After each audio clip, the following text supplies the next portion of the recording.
जब रज्जत सभी को छोड़कर आशिका से शादी करने का फैसला लेता है, तो सभी का दिल पूरी तरीके से टूट जाता है, क्योंकि सभी को भाग्यश्री ठक्कर परिवार वालों के बीच से धक्के देकर घर से बाहर निकाल चुकी थी। उसके बाद रज्जत की पूरी फैमिली वह घर छोड़कर दूसरे घर में शिफ्ट हो जाते हैं। सभी बहुत काफ़ी ठक्कर परिवार वालों को ढूंढती है, लेकिन सभी को कहीं भी ठक्कर परिवार के लोग नहीं मिलता है। फिर सभी फैसला लेती है कि मुझे किसी भी हालत में एक बार रज्जत से बात करनी होगी, क्योंकि सभी को ऐसा लगता है कि ज्ञान के साथ जो कुछ भी हुआ है, ज्ञान को इंसाफ दिलाना होगा। इस वजह से सभी तहकीकात करते हुए उस जगह पहुंच जाती है जो असली गुनहगार है, क्योंकि आशिका अपने बेटे रज्जत का किडनैप करवाकर अपने प्लान में कामयाब होना चाहती थी। लेकिन अब बहुत जल्द सभी आशिका का प्लान नाकाम में बदलने वाली है। सीरियल गुम है किसी के प्यार अपट्रामिक टैग में आगे बहुत ही धमाकेदार देखने को मिलेगा, क्योंकि सभी फैसला कर चुकी है किसी भी कीमत पर सभी असली सबूत को इकट्ठा करके ठक्कर परिवार वालों के सामने लेकर आएगी। और दूसरी तरफ भाग्यश्री अपने बेटे रजत का शादी आशिका के साथ करने का फैसला लेती है।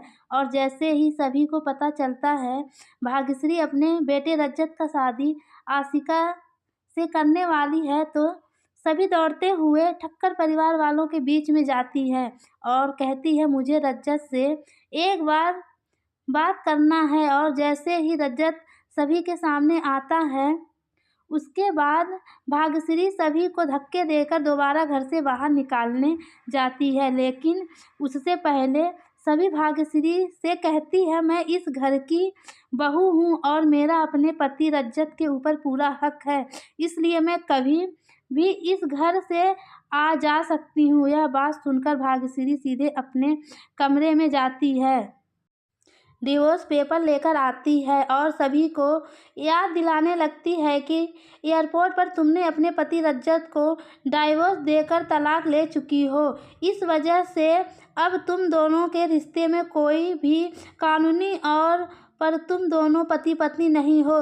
यह बात सुनकर सभी के पैरों के नीचे से ज़मीन खिसक जाता है। उसके बाद भाग्यश्री अपने बेटे रज्जत से कहती है मेरा बेटा रज्जत डाइवोर्स लेना चाहता है। सभी कहती है अगर रजत अपने मुंह से बोल देंगे तो मैं अभी के अभी ठक्कर परिवार वालों के बीच से दूर चली जाऊंगी। रजत गुस्से में आकर अपनी पत्नी सभी से कहता है मैं तुम्हें डिवोर्स दे दूंगा। यह बात सुनकर सभी के होश उड़ जाते हैं, बल्कि सभी फूट फूट कर रोने लगती है।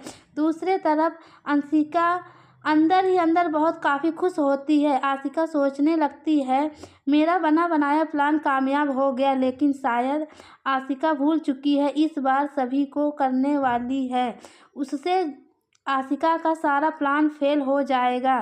सभी सीधे पुलिस स्टेशन जाती है। उसके बाद अर्श से मिलती है, क्योंकि सभी को अच्छे से पता चल चुका है ज्ञान का मौत नहीं हुआ है, बल्कि आशिका रज्जत से शादी करने के लिए यह सब एक बहुत बड़ा प्लान बनाई है और सभी को घर से बाहर निकलवाई है। जैसे ही ठक्कर परिवार में शादी का फंक्शन चलता है, आशिका अपने पति रज्जत से दोबारा शादी करती है।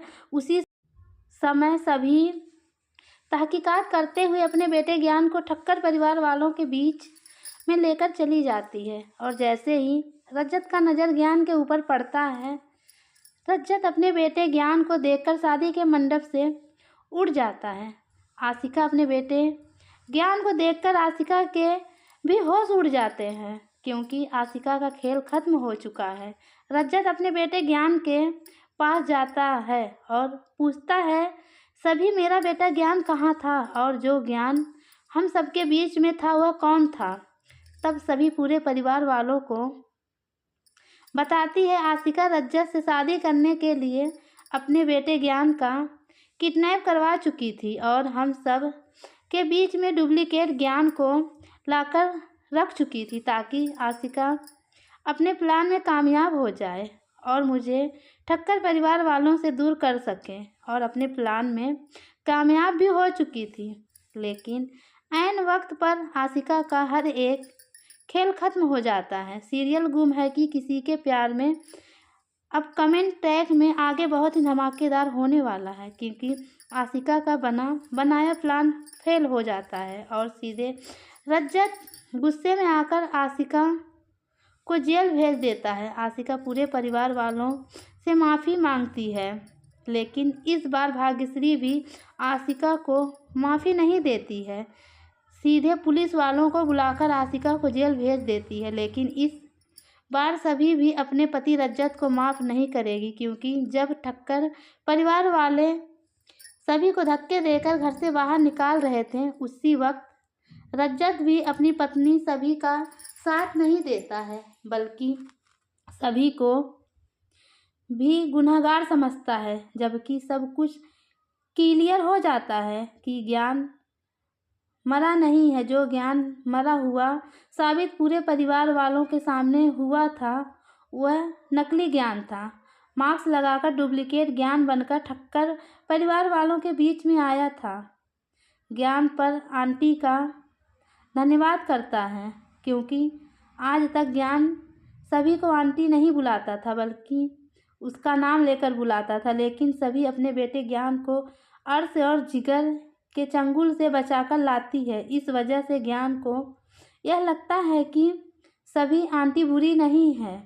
जब सभी परिवार वालों को छोड़कर अपने मायके जाने लगती है, उसे वक्त रज्जत अपनी पत्नी सभी के सामने आकर हाथ जोड़कर विनती करने लगता है। रज्जत को अपनी गलती पर पछतावा होने लगता है।